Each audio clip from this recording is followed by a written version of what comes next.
Sudah ada, Bu? Sudah ada, Bu Nina. Oke. Sudah, Bu. Nah, ini Ibu Nirma sudah ada ya, sudah muncul ya. Ini adalah yang saya coba buat salah satu dari 85 judul yang Bapak dan Ibu kirimkan itu, semuanya sudah bagus, sudah baik. Tinggal ada yang kurang tolong ditambahkan, ada yang belum lengkap tolong dilengkapi. Begitu ya, ada yang kurang kebaruan ya, kurang novelty-nya kurang, kebaruannya kurang, inovasinya kurang, tolong dicari lagi nanti apa yang bisa mewakili sebuah best practice. Kan kemarin sudah saya jelaskan bahwa indikator sebuah best practice itu ABCD sudah dijelaskan. Nah ini ya saya ambil yang menurut saya bisa saya jadikan contoh untuk teman-teman yang lain. Ada best practice milik Ibu Nirma Fitriani dari SMP Negeri 42 Batam. Nah saya coba buat PowerPoint-nya agar nanti Bapak dan Ibu mempunyai framework gitu ya, mempunyai framework tahapan-tahapan yang harus Bapak dan Ibu laksanakan dalam penulisan sebuah best practice. Nanti ini boleh di ATM oleh Bapak dan Ibu yang lain dengan judul best practice yang lain.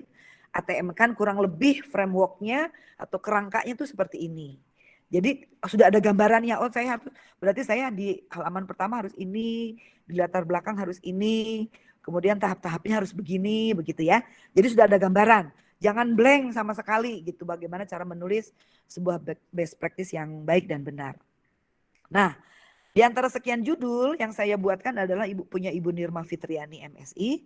Judulnya adalah pengalaman terbaik menggunakan e-modul untuk meningkatkan hasil belajar peserta didik dalam pembelajaran blended learning pada mata pelajaran IPA di kelas 9 SMP Negeri 42 Batam. Nah, Bapak dan Ibu, judul ini ya, judul best practice ini adalah contoh sebuah judul yang lengkap. Artinya begitu orang atau begitu tim penilai membaca judul ini sudah bisa menangkap apa yang ditingkatkan, apa yang menjadi masalahnya, dan apa solusi untuk menyelesaikan masalah itu. Jadi tanpa harus membaca lebih dalam dari judul saja, para penilai sudah bisa menangkap. Nah, ini adalah sebuah judul best practice yang baik dan benar. Ya. Nah, dari judul ini coba saya ingin tahu dari Bapak dan Ibu. Kira-kira sebenarnya yang mau ditingkatkan itu apa?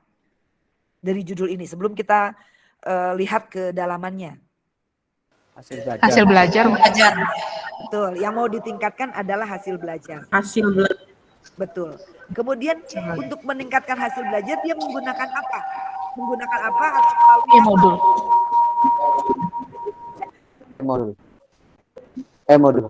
Menggunakan e-modul. Jadi yang sakitnya adalah hasil belajar. Kalau dalam penyakit, dalam ilmu kedokteran, yang sakitnya adalah hasil belajar.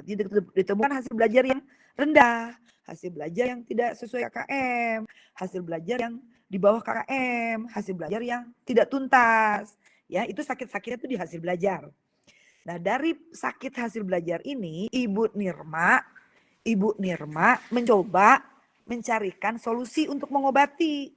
Bagaimana hasil belajar itu meningkat, bagaimana hasil belajar itu tuntas, bagaimana hasil belajar itu melampaui KKM dengan menggunakan e-modul. Nah, e-modulnya ini adalah obatnya. Ya, e-modul ini adalah obat untuk menyembuhkan si penyakit ini, si hasil belajar ini yang rendah. Nah, dalam pembelajaran blended learning. Jadi, di dalam proses pembelajarannya Ibu Nirma menggunakan dua cara daring dan luring. Dipakailah kemudian model pembelajaran blended learning. Ya, mata pelajarannya mata pelajaran IPA.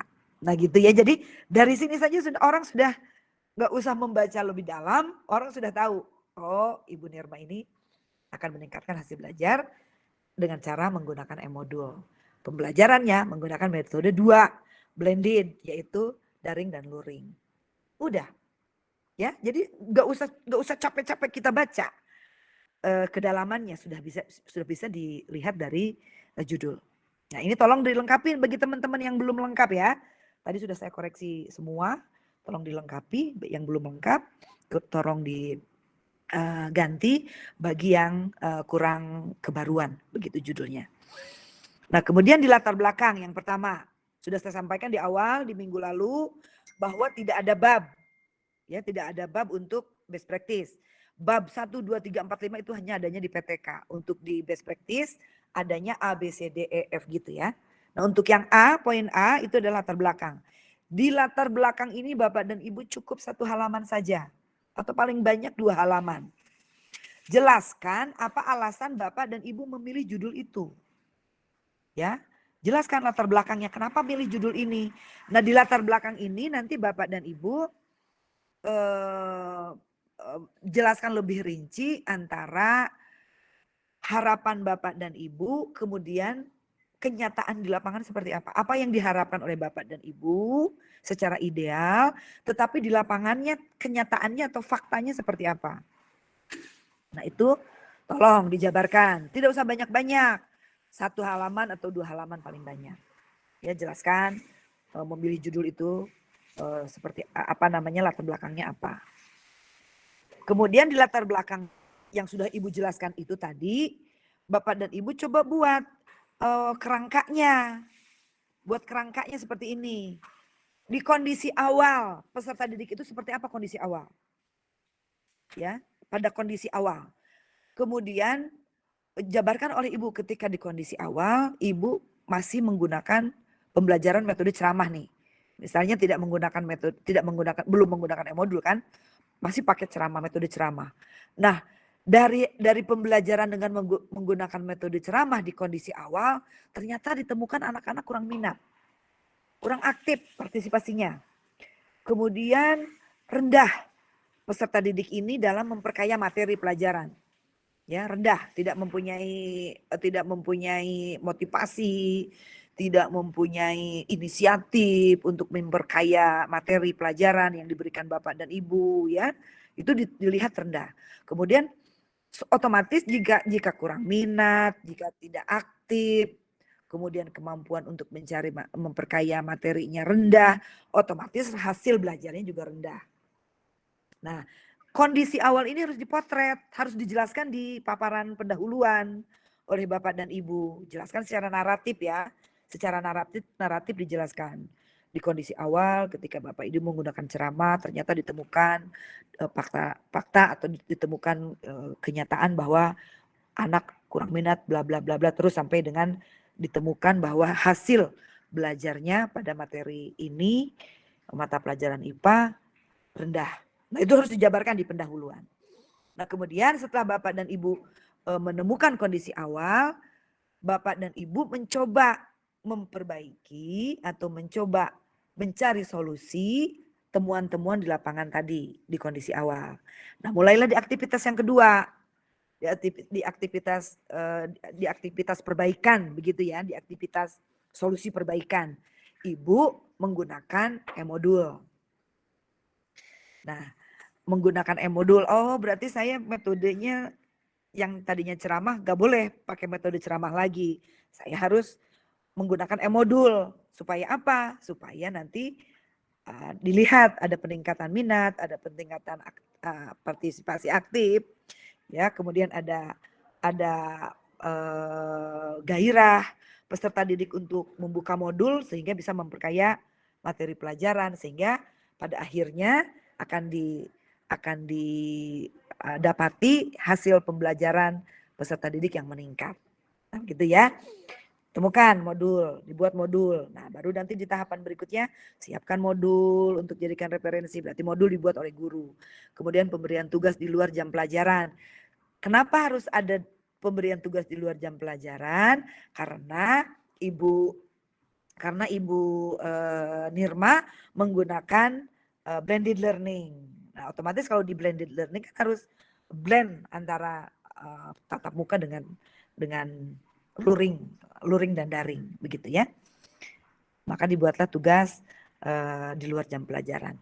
Setelah proses di pembelajaran ini sudah dilakukan, artinya sudah dilakukan solusi-solusi untuk mengatasi masalah yang di atas tadi, yang di kondisi awal, kemudian di akhir pertemuan atau di akhir tatap pertemuan kedua atau pertemuan ketiga, Ibu Nirma dilihat hasil atau dampak dari perbaikan itu, ya, dari dampak dari hasil solusi yang kita tawarkan tadi. Oh, ternyata dampaknya ada peningkatan minat atau ada peningkatan partisipasi aktif dari peserta didik dalam pembelajaran. Oh, ditemukan adanya kemampuan meningkat dari peserta didik untuk memperkaya materi pelajaran. Jadi karena adanya modul ini, peserta didik jadi aktif untuk mencari-cari, membaca, mencari, memperkaya materi dari modul yang dibuat oleh guru. Dari hasil itu, oh ternyata alhamdulillah meningkat juga hasil belajarnya. Itu yang diharapkan dari best practice kita, adanya peningkatan hasil belajar. Nah, jika ini sudah terjadi, berarti kan masalahnya sudah ditemukan solusinya dari kondisi awal yang tadinya demikian, ya, rendah, kemudian aktivitasnya disarikan solusi pada pembelajaran inti, ternyata dijalin solusi menjadi modul dalam pembelajaran blended, dan hasilnya atau dampaknya juga signifikan meningkatkan hasil belajar peserta didik. Nah, nanti ini framework seperti ini semua Bapak dan Ibu harus punya. Karena kalau tanpa framework ini nanti kita akan kesulitan untuk menuliskan, mendeskripsikan best practice kita. Ya, ini tolong diapakan saja, tinggal di copy paste aja Bapak dan Ibu bisa jadikan ini sebagai acuan. Tinggal di klik ganti aja ya, ganti yang menjadi judul BP Bapak dan Ibu. Nah, setelah A di latar belakang, Bapak dan Ibu masuk ke komponen yang kedua, yaitu masalah. Sudah di atas dijabarkan, berarti masalah yang dihadapi oleh Ibu Nirma adalah 1, hasil belajar peserta didik pada mata pelajaran IPA itu belum optimal. Kemudian 2, rendahnya kemampuan peserta didik dalam memperkaya materi pelajaran. Rendah, tidak ada kemampuan, tidak ada inisiatif. Kemudian yang ketiga, kurangnya minat dan tingkat partisipasi aktif peserta didik dalam pembelajaran blended learning. Ya, jelaskan nanti di sana kurang minatnya, kurang tingkat partisipasi aktifnya, faktanya itu seperti apa? Apakah anak tidak menyalakan on cam tapi anak tidak mengikuti keseluruhan pembelajaran online, atau anak tidak ikut diskusi pada saat kerja kelompok, pada saat pembelajaran di luar kelas gitu ya, nanti itu dijelaskan. Nah, ini adalah masalah yang ditemukan. Kemudian rumusan masalahnya apa? Ini tetap rumusan masalah itu harus tetap ada. Ketika kita menemukan masalah, rumusan masalah juga tetap harus ada. Nah, dari Ibu Nurma, rumusan masalahnya seperti ini. Bagaimana penggunaan e-modul dapat meningkatkan hasil belajar peserta didik dalam pembelajaran blended learning pada mata pelajaran IPA di kelas 9 SMP 42 Batam. Ya, jadi tekankan penggunaan e-modulnya itu, tekankan di rumusan masalah karena itu yang akan menjadi solusi dari masalah yang ditemukan di kelas. Kemudian bagaimana yang kedua, rumusan masalahnya bagaimanakah dampak penggunaan e-modul dalam meningkatkan hasil belajar peserta didik melalui pembelajaran blended learning pada mata pelajaran IPA di kelas 9 SMP Negeri 42 Batam. Ya, jadi yang pertama itu adalah bagaimana penggunaan e-modulnya, dan yang kedua adalah bagaimana dampaknya. Harus ditemukan dampaknya, harus ada dampak positif untuk meningkatkan hasil belajar siswa. Karena masalah yang ditemukan oleh Ibu Nurma adalah masalah hasil belajar. Ya, ini rumusan masalahnya. Masuk ke poin yang C, yaitu menyelesaikan masalah. Nah, di bab atau di bagian C, cara menyelesaikan masalah, Bapak dan Ibu harus punya kerangka, harus punya framework, tahap-tahapan yang akan Bapak dan Ibu uraikan di best practice. Ya, cara menyelesaikannya ini harus benar-benar dijabarkan secara teknis. Secara teknis ada tahap-tahapannya, kemudian ada pola-pola yang dilakukan, kemudian ada timeline-nya. Nah, ini di bagian C ini harus jelas. Harus jelas. Kalau tidak jelas, nanti biasanya tim penilai mencecar Bapak dan Ibu. Oh, gimana tahap-tahapannya, kok kurang runut, kok tidak ada polanya, kok tidak bisa ditemukan urutan-urutan yang terukur gitu. Nah, Bapak dan Ibu harus punya framework-nya seperti ini yang saya coba buat. Iya, tadi Ibu Nurma ya. Kan solusi yang mau ditawarkan adalah dengan menggunakan e-modul. Jadi e-modul inilah yang harus menjadi fokus Ibu untuk diterapkan di dalam best practice Ibu. Ya, jadi di paling atas adalah e-modulnya yang harus dimantapkan. Dibuat e-modul, kemudian e-modul ini Ibu buat dalam bentuk 2 format, yaitu format tatap muka dan tatap maya, yang menjadi sebuah pembelajaran blended learning gitu ya. Jadi e-modul yang dibuat oleh ibu ini harus e-modul yang diberikan pada tatap muka dan e-modul yang bisa juga dipakai dalam belajar mandiri di tatap maya begitu ya. Jadi fokusnya ada 2 karena Ibu kan menggunakannya pembelajarannya blended learning. Nah, ketika tatap muka jelaskan oleh Ibu bagaimana persepsinya pemberian masalah di awal di kelas. Nah, di persepsi atau pemberian masalah di awal kelas itu semuanya harus sudah sudah harus tercantum, harus sudah termuat di RPP yang Ibu buat. Ya, di persepsi itu di RPP-nya harus sudah dimuat. Bagaimana pemberian masalah di awal kelas. Setelah diberikan masalah siswa, ketika kita sudah menyelesaikan menjelaskan materi, siswa diberikan masalah, kemudian pada kegiatan inti KBM baru pergunakan e-modul. Ya, di KBM. Nah, ini harus jelas Ibu. Jadi ada di RPP-nya harus jelas. Satu adalah pendahuluan, ya di persepsi itu kan adanya di pendahuluan. Di pendahuluan, kemudian di kegiatan intinya itu adalah berarti KBM. Menggunakan e-modul ini harus ada di kegiatan inti, kemudian di penutup, di bagian penutup RPP kita adalah pemberian tugas atau pribadi, baik pribadi maupun kelompok. Ya, jadi pendahuluan, kemudian kegiatan inti, kemudian penutup. Nah, itu harus jelas. Tahap-tahapannya harus jelas. Karena di tahap-tahapan inilah, di cara menyelesaikan masalah inilah, Bapak dan Ibu harus secara detail, secara teknis dijabarkan. Sehingga ketahuan banget, oh benar-benar ini adalah sebuah best practice yang terukur, yang jelas, yang runut begitu ya. Itu di sini. Apanya? Nyawanya ini ada di sini. Nyawa best practice Ibu Bapak itu ada di sini. Ya, itu. Nah, kemudian ini dilengkapi juga dengan langkah kerja atau tahapan yang Bapak dan Ibu lakukan. Langkah kerjanya apa?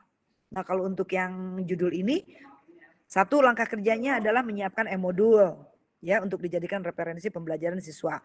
Siapkan e-modulnya, jangan judulnya Ibu e-modul tapi Ibu sendiri tidak membuat e-modulnya. Itu nggak boleh. Jadi e-modulnya benar-benar ready ya e-modulnya. Kemudian nanti dilampirkan di best practice Ibu e-modulnya. Atau kalau tidak dilampirkan dalam bentuk hard copy, Ibu bisa menuliskan link modulnya karena kan ini elektronik modul kan.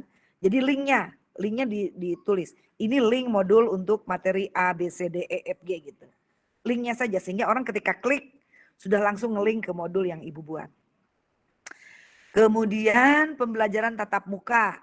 Tahap yang berikutnya adalah pembelajaran tatap muka untuk menanamkan konsep pembelajaran.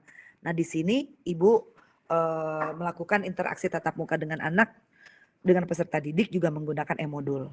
Ya, yang terakhir adalah tahap pemberian tugas di luar jam sekolah. Ini luringnya. Ya, ini luringnya. Jadi Ibu menggabungkan antara tatap muka dan tatap maya. Ini blendednya ada di sini. Nah, langkah kerjanya ini juga harus jelas step by step-nya begitu. Oke, masuk kemudian faktor pendukung. Nah, dari yang sudah Bapak dan Ibu buat e-modul nih. Kira-kira ketika Ibu membuat e-modul, apa saja sih faktor yang mendukung ketika Ibu merealisasikan itu? Oh, ternyata satu, Faktor pendukungnya adalah fasilitas komputer, kemudian jaringan wifi di sekolahnya memadai. Sehingga ketika ibu menyusun e-modul, fasilitas kantor bisa, fasilitas komputer bisa dipergunakan dengan leluasa, jaringan wifi-nya juga kuat, sehingga ibu ketika mencari referensi atau mencari teori-teori dari pihak ketiga gitu aja, dari referensi yang lain juga dengan mudah didapatkan. Kemudian ternyata faktor pendukung lain adalah adanya sinergi nih dengan mata pelajaran lain, sehingga saya dengan mudah bisa mendapatkan tambahan-tambahan materi dari mata pelajaran lain. Ya, jadi ngobrol aja dengan ibu guru-guru mata pelajaran yang lain. Kira-kira ada nggak yang yang ada korelasinya dengan modul yang mau ibu buat? Silahkan diskusikan dengan guru yang lain. Oh, ternyata ada sinergi, boleh diambil, boleh bersinergi. Kemudian ada juga Bu dukungan dari kepala sekolah. Kepala sekolah itu sangat mendukung. Kepala sekolah itu sangat memberikan keleluasaan saya untuk menyelesaikan modul. Orang tua juga demikian, orang tua siswa juga banyak mendukung. Rekan-rekan guru juga banyak yang membantu. Nah, ini adalah faktor-faktor yang mendukung terselesaikannya modul ibu. Ya, tulis apa saja faktornya. Nah, selain faktor yang tidak kalah penting juga untuk dicantumkan di best practice adalah ini kendala. Apa kendala yang Bapak dan Ibu temukan ketika sedang menyelesaikan best practice Ibu? Ya, ternyata kendalanya satu, tidak meratanya fasilitas yang dimiliki siswa seperti komputer dan akses internet. Sehingga apa? Sehingga ketika siswa tidak memiliki komputer, tidak memiliki gadget, tidak mempunyai akses internet, e-modul tidak bisa dibuka dong otomatis. Karena kan e-modul basisnya adalah elektronik ya. Jadi dibukanya adalah di gadget atau di perangkat. Nah, itu ternyata Bu ditemukan Bu, ada siswa yang tidak memiliki komputer, tidak memiliki gadget, tidak memiliki HP. HP ada tapi tidak punya internet, tidak punya kuota dan sebagainya. Tulis aja apa kendalanya. Kemudian kendala yang kedua, misalnya pengukuran jumlah siswa yang aktif mengakses e-modul itu tidak bisa valid. Ternyata Ibu ketika sudah memberikan e-modul kepada siswa, Ibu belum bisa mengukur nih seberapa banyak siswa yang sudah mengakses e-modul Bapak dan Ibu. Gitu. Kita harus bisa juga membuat format atau membuat catatan penilaian atau membuat gambar observasi atau membuat apapun lah ya untuk mengukur berapa persen siswa yang sudah mengakses e-modul. Itu nanti Ibu buat saja ininya, buat saja rubrik-rubriknya gitu. Rubriknya bikin aja sendiri. Bagaimana Ibu bisa mengukur seberapa banyak siswa sudah mengakses e-modul. Itu bebas kok. Rubrik bisa dibuat bebas sesuai dengan apa yang Bapak dan Ibu harapkan gitu ya. Boleh bebas.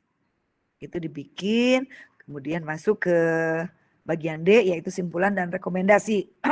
Nah, di simpulan dan rekomendasi ini Ibu jelaskan apa saja yang harus yang menjadi kesimpulan inti ya, kesimpulan pokok dari best practice Ibu. Kemudian rekomendasi apa yang disarankan begitu ya. Nah, di sini saya tulis guru perlu mengubah paradigma dalam pembelajaran yaitu lebih berpusat kepada siswa. Ya. Kemudian memanfaatkan sosial media sebagai sarana pembelajaran dan komunikasi aktif dengan siswa. Medsos. Atau Ibu boleh memanfaatkan gadget atau lain boleh ya, nanti ini hanya contoh saja. Kemudian memaksimalkan e-modul untuk pembelajaran blended learning yang efektif dan efisien. Nah, ini adalah contoh-contoh simpulan dan rekomendasi. Ya, nanti Ibu bisa kembangkan, ini hanya contoh saja. Ibu kembangkan apa kesimpulannya, apa yang perlu direkomendasikan. Rekomendasi itu boleh untuk guru, sesama guru, untuk kepala sekolah, untuk pengambil kebijakan, boleh, atau rekomendasi juga untuk orang tua ya. Karena keterlibatan orang tua ini dalam masa pandemi blended learning itu juga dibutuhkan. Nah, kemudian di bagian E yang terakhir adalah pelajaran yang diperoleh atau lesson learner. Apa yang harus diperoleh? Yang bisa diperoleh dari best practice yang sudah Ibu buat. Tulis, isi dari bagian E ini adalah tindak lanjut. Apa tindak lanjutnya? Kemudian tindak lanjut E-modul ya, setelah Ibu menggunakan E-modul, kemudian hasil belajar meningkat, apa tindak lanjutnya? What next? Nah, setelah sukses meningkatkan hasil belajar, apa tindak lanjutnya? Kemudian antisipasi penanganan kualitas penyelesaian masalah serupa di masa yang akan datang. Apakah ketika ada masalah serupa di kelas yang berbeda atau di kelas yang sama, ya terjadi hal seperti ini, apakah bisa diantisipasi? Nah, itu juga harus dijelaskan, harus dijabarkan di poin E ini, ya. Kemudian dampaknya terhadap siswa apa? Nah, tadi yang seperti di atas, ini dampaknya, ya. Seperti ini, dampaknya untuk siswa apa sih? Oh, ternyata meningkatkan keaktifan, meningkatkan fokus, meningkatkan hasil belajar, meningkatkan antusias, meningkatkan motivasi. Terus aja dijabarkan ya, apa saja dampaknya terhadap siswa. Terhadap Ibu sendiri apa dampaknya? Oh, ternyata dengan membuat modul saya bertambah wawasan, saya bertambah pengetahuan, saya bertambah keahlian atau ke peningkatan keterampilan menggunakan komputer, begitu ya. Nah, itu untuk diri kita sendiri. Oh, ternyata dengan membuat modul saya jadi bertambah keakraban dengan teman sejawat karena kita saling bersinergi. Ya, jelaskan di sana apa dampaknya. Kemudian untuk teman sejawat, apa dampaknya? Oh, ternyata teman sejawat menjadi termotivasi untuk bisa membuat e-modul juga. Oh, untuk teman sejawat dampaknya adalah juga terlibat aktif di dalam diskusi ya. Gitu, jelaskan apa dampaknya.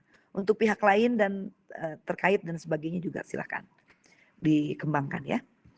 Nah, ini saya tulis di sini contohnya. Hasil atau dampak dari modul adalah 1. Meningkatnya minat, motivasi, dan meningkatnya partisipasi aktif peserta didik dalam pembelajaran IPA. 2. Memperkaya referensi materi dan mempermudah menyelesaikan soal-soal pemecahan masalah IPA. 3. Meningkatkan hasil belajar peserta didik. Nah, ini contoh dampak untuk siswa. Nanti untuk contoh dampak untuk diri sendiri, untuk teman sejawat, dan untuk pihak lain, silahkan dikembangkan sendiri. Ya. Nah, kemudian yang terakhir yang bagian F adalah daftar pustaka. Bapak dan Ibu daftar pustaka itu di best practice 2 atau 3, 4 atau cukup. Tidak seperti PTK. Kalau PTK kan kita mencari kajian teorinya banyak ya. Karena ada pengertian A, pengertian B, pengertian C gitu ya. Di daftar pustaka PTK tuh biasanya sampai 15, sampai 20. Kalau di best practice 2, 3, 4 cukup. Karena best practice itu yang diharapkan justru adalah inovasi dari kita, dari guru. Jadi walaupun kita daftar pustakanya hanya 1 atau 2, tidak mengapa. Ya, tidak mengapa karena tidak dibutuhkan juga kajian-kajian teori yang lebih banyak gitu. Justru di best practice ini yang diharapkan adalah teori-teori terbaru, bukan terbaru, teori-teori yang terbarukan yang ditemukan oleh kita. Ya, tidak membutuhkan referensi dari banyak buku. Itu yang diharapkan dari sebuah best practice. Makanya saya kira agak lebih mudah lah dibandingkan PTK. Ya. Itu